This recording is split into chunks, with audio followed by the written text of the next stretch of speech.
Հունիսի 7-ի ազգային ժողովի ընտրությանն ընդառաջ մի շարք փոփոխություններ են տեղի ունեցել ընտրական օրենսգրքում։ Կենտրոնական ընտրական հանձնաժողովի նախագահ Վահագն Հովակիմյանն է ներկայացրել փոփոխությունները, որոնք ուժի մեջ են մտել փետրվարի 7-ից։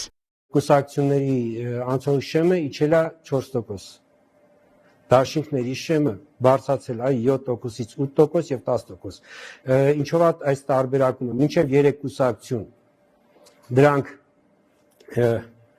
8% շեմի ներքո են, մինչև 3 կուսակցությունից բաղկացած դաշինքները 8% շեմի ներքո են ընկնում,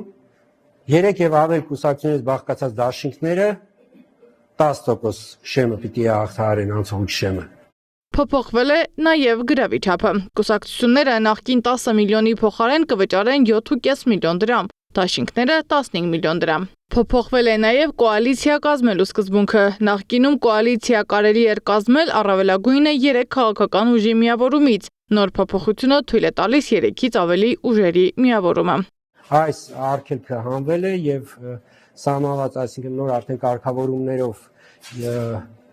առաջի ժամկետում, այսինքն 9 օրյա ժամկետում կոալիցիա կազմելու իրավունքը տրվում է առավել ձայն ստացած քաղաքական ուժին։ Եթե այդ ժամկետում առավել ձայներ ստացած քաղաքական ուժը չի կարողանում կոալիցիա կազմել,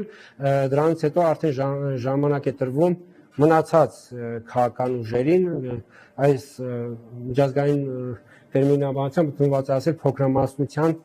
փոքրամասնության կառավարություն կամ փոքրամասնության կոալիցիա ձևավորելին։ Կիրառվելու է նաև լրացուցիչ մանդատի ինստիտուտը, ըստ որի շեմը չհաղթահարած ուժերի ձայներն ավտոմատ փոխանցվում են 50% եւ ավելի ստացած ուժին։ Ընտրական օրենսգիրքը սահմանում է, որ տվյալ քաղաքական ուժին պետք է տրվի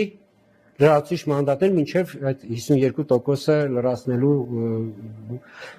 չափով։ Կենտրոնական ընտրական հանձնաժողովի ղեկավարն անդրադարձել է նաև այս օրերին հանրապետության տարբեր վայրերում փակցված նախընտրական պաստառներին, ըստ նրա, քաղաքական ուժերը իրավունք ունեն մինչև քարոզարշավի մեկնարկը քարոզչություն անելու։ 2022-ի դրությամբ էլ Հայաստանում 200,000-ով նվազել են ընտրելու իրավունք ունեցողների թիվը, իսկ գրանցված կուսակցությունների թիվը շարունակում է աճել։ Մոտ 2.5 միլիոն ընտրող ունեցող երկրում 126 գրանցված կուսակցություն կա։ Սեդա Մակարյան, Էդիկ Մալաքյան, Նոնա Գևորգյան, ABC Media։